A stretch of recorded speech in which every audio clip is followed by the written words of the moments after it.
வணக்கம் ஃப்ரெண்ட்ஸ். ஓ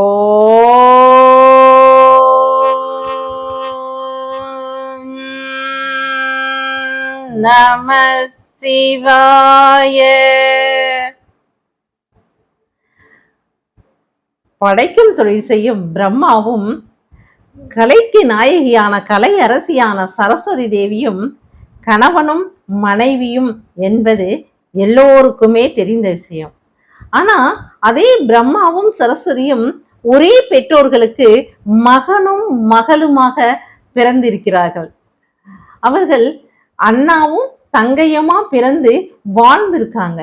ஒரு காலகட்டத்தில் அவர்களுக்கு திருமணம் செய்ய நேரும் போது அவர்களுடைய அந்த தன்னுடைய பழைய ஞாபகம் வருது பாருங்க. அப்படி இருக்கும்போது சிவபெருமானால் இதே இடத்திலேயே தங்கி நீ கல்வியை வழங்கு, அனைவருக்குமே கல்வியை வழங்குன்னு ஆசை செய்யப்பட்ட சரஸ்வதி தேவி எங்க இருக்காங்க அப்படின்னு நீங்க கேக்குறீங்களா?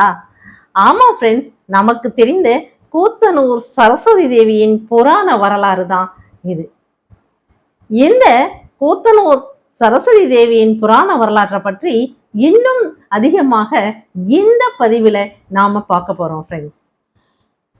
அதற்கு முன்னால நீங்க ஜெயகௌரி ஜோதிடாலயம் சேனலை முதல் முறையா பார்க்கறவங்களா இருந்தா சப்ஸ்கிரைப் பண்ணுங்க, அப்படியே பெல் ஐக்கானை கிளிக் பண்ணுங்க, லைக் பண்ணுங்க, ஷேர் பண்ணுங்க ஃப்ரெண்ட்ஸ். நாம ஏற்கனவே சொல்ற மாதிரி இந்த பிரபஞ்சம் முழுக்க எல்லாமே நல்லா இருக்கணும், இந்த பிரபஞ்சத்தோட அருள் இந்த பூமியில் உள்ள அத்துணை பேருக்கும் அத்துணை உயிர்களுக்கும் கிடைக்கணும்னு நினைச்சது ஓம் நம சிவாய அப்படின்னு சொல்லிட்டு கமெண்ட் பண்ணுங்க ஃப்ரெண்ட்ஸ். வாங்க ஃப்ரெண்ட்ஸ், கூத்தனூர் சரஸ்வதி தேவியை பற்றி நாம தெரிஞ்சுக்க போலாம்.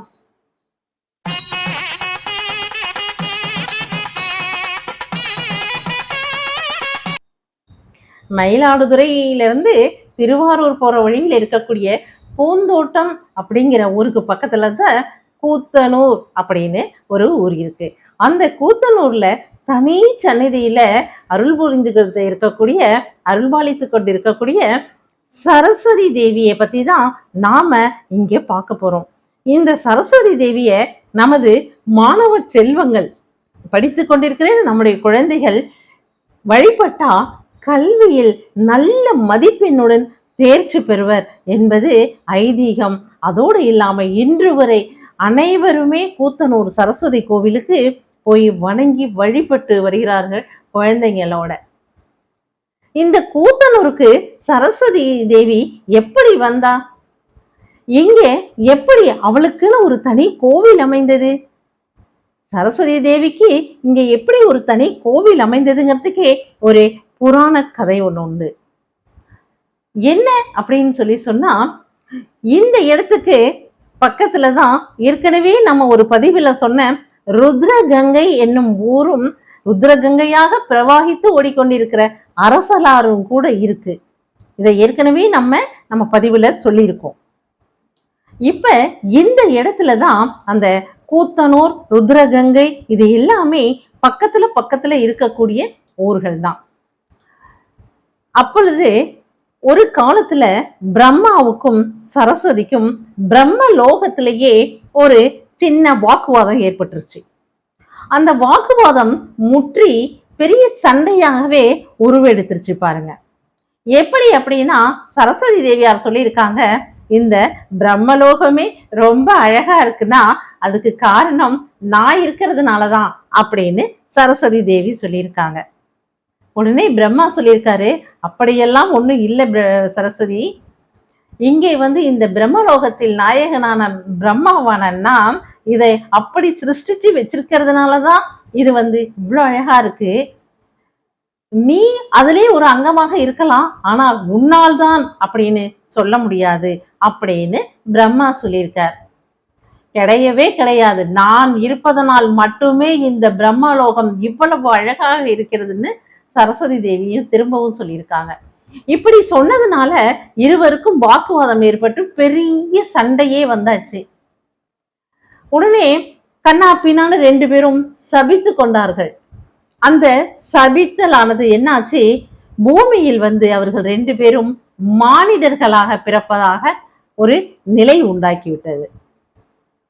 அவர்கள் 2 பேரும் ஒருவருக்கொருவர் சபித்துக் கொண்டதன் விளைவாகத்தான் அவர்கள் மானிடரா பிறந்தாங்க.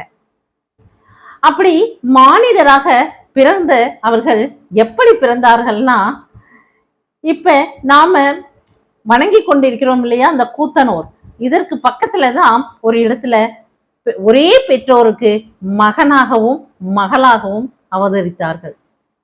அப்ப ஒரே பெற்றோர்களுக்கு பிறந்ததுனால இவங்க 2 பேரும் அண்ணாவும் தங்கையுமா ஆயிட்டாங்க. இவர்கள் 2 பேரும் எப்பொழுதுமே நம்மை போலவே அழகா அந்த பெற்றோர்களுக்கு மகனாக மகளாக மிக சிறந்தவர்களாக பெற்றோருடைய பேச்சை கேட்டுட்டு நல்ல ஒழுக்கத்தோட நல்ல கல்வியோட அப்படி ஒரு சாதாரண மனிதர்களாக சிறந்த குழந்தைங்களாக 2 பேருமே வளர்ந்துருக்காங்க. திருமணமாகக்கூடிய அந்த நேரம் வந்துருச்சு. இருவருக்கும் திருமணம் செய்து வைக்கலாம் அப்படின்னு சொல்லிட்டு இவர்கள் பெற்றோர் என்ன பண்ணாங்கன்னா, வெளியில பெண்ணையும் மாப்பிள்ளையும் தேட ஆரம்பிச்சாங்க. அப்ப பிரம்மாவுக்கு பெண் தேட ஆரம்பிக்கும் போதும் சரி, சரஸ்வதிக்கு மாப்பிள்ளையை தேட ஆரம்பிக்கும் போதும் சரி, இவர்கள் 2 பேத்துக்கும் ஒரு உணர்வு வந்துட்டே இருந்திருக்கு. அது என்னன்னு இவர்களுக்கு புரியவே இல்லை.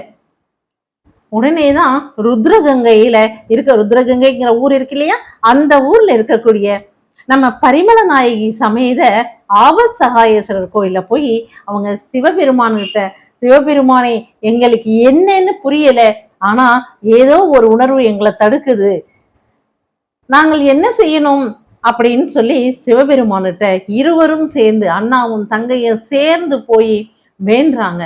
என்னுடைய பெற்றோர்கிட்ட கேட்டாலும் சொன்னாலும் அவர்களுக்கும் தெரியல, எதையும் புரிஞ்சுக்கவும் மாட்டேங்கிறாங்க, ஆனா எங்களுக்கு இந்த திருமணம் வேண்டாம் அப்படிங்கிற மாதிரி ஒரு நினைவு தோன்றிக்கிட்டே இருக்கு அப்படின்னு சொல்றாங்க.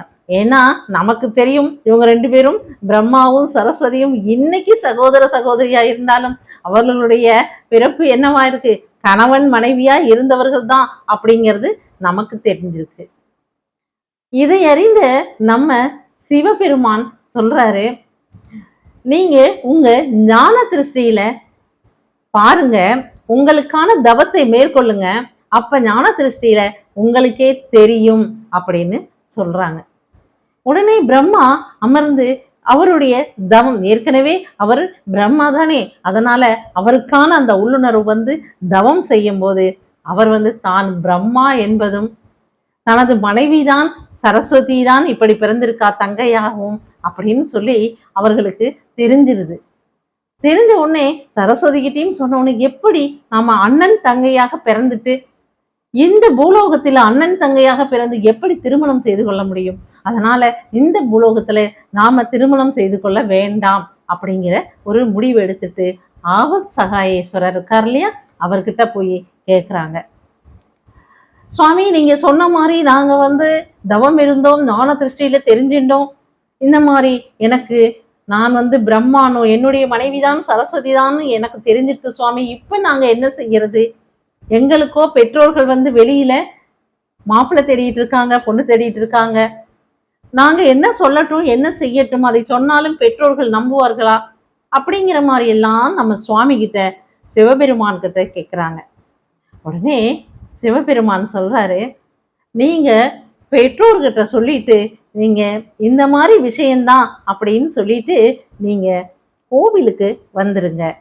ஆபத் சகாயேஸ்வரர் கோவிலுக்கு வந்துட்டு சிவபெருமானை என்னை தஞ்சமடையுங்கன்னு பிரம்மாட்ட சொல்லிட்டு நம்ம சரஸ்வதி தேவி கிட்ட சொல்றாங்க, நீங்க திருமணமே செய்து கொள்ள வேண்டாம், இப்ப நீங்க எந்த இடத்துல இருந்தீங்களோ அதே இடத்துலயே நீங்க கோவில் கொள்ளுங்க, இங்கு வரக்கூடிய மாணவ மாணவிகளுக்கு கல்வியை கொடுத்து நல்ல தேர்ச்சி பெற செய்யுங்க, ஞானத்தை பெற செய்யுங்க, இந்த உலகத்தில் உங்களிடம் வர்றவங்க அத்தனை பேருக்கும் ஞானத்தை போதியுங்கள் அப்படின்னு சொல்லி உத்தரவிடுறாரு நம்ம சிவபெருமான்.